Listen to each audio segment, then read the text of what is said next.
kailangan natin respetuhin yung mga totoong journalists katulad mo, Donnie. Mm. Katulad ng mga kasamahan mo dyan sa Bombo Radio, no? Kasi sila talaga yung naging mata natin dun mismo sa mga pangyayari, no? Mm. Habang nangyayari ito at their own risk, no? At the risk of their lives and their health, no? So I think that's the number one lesson that we can have here, na yung mga totoong journalists talaga, they really deserve our respect, no? Second is,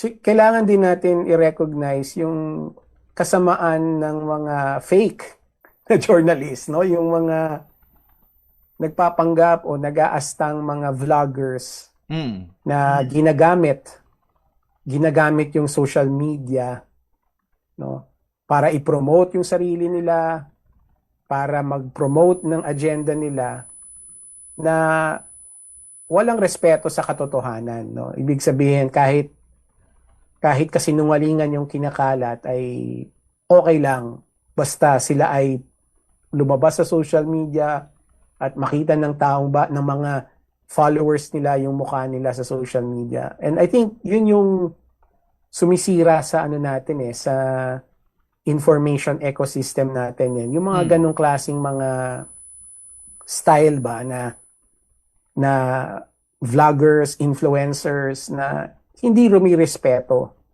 doon sa katotohanan at yung accurate reporting. Ang gusto lang nila i-promote yung sarili nila. So those two lessons, I think, ang pwede natin, ang pinakamatingkad para sa akin doon, no?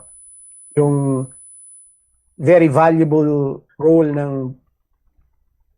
true journalists like you, and also the harm na nagagawa ng mga fake na journalists at yung mga vloggers and influencers pagdating sa pagpapakalat ng mga impormasyon o propaganda sa social media. Mm.